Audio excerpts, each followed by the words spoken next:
Hi all, welcome back. So அதிகமாக நம்ம இஞ்சி வாங்கிட்டோம் அப்படின்னா அதை நல்லா கிரைண்ட் பண்ணிவிட்டு நீங்கள் வெயிலில் காய வச்சுக்கலாம். ஸோ கோல்ட் ஆகிடுச்சு அப்படின்னா நார்மலாக கூட டீயில் சுக்கு எப்படி ஆட் பண்ணுவோமோ அந்த மாதிரி ஆட் பண்ணிக்கலாம். ஸோ நிறைய ஜும்காஸாக இருக்கட்டும், இயரிங்ஸ் எல்லாமே ஒன்றா போட்டு வச்சுருந்தேன். ஸோ நானும் அதை தனி கவரில் ரேப் பண்ணி வச்சுருந்தேன். இப்போல்லாம் நிறைய விஷயம் கற்றுக்கிற மாதிரி இருக்குது. நிறைய ஊருக்கெல்லாம் போயிட்டு நான் பார்த்துட்ருக்கேன். ஸோ ஏன் அப்கமிங் வீடியோஸில் நான் உங்களுக்கு சொல்கிறேன். நைட் பன்னீர் பட்டர் மசாலா தான் பண்ணியிருந்தேன்.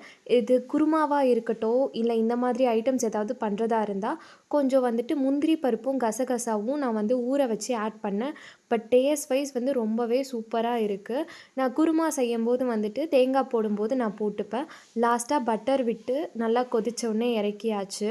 டியூஸ்டே ஆஃப்டர்நூன் அபிஷேகம் பண்ணாததுனால நைட் 8 to 9 பண்ணிவிட்டு பன்னீர் பட்டர் மசாலாவுக்கு தோசை சாப்பிட்டு முடிச்சாச்சு.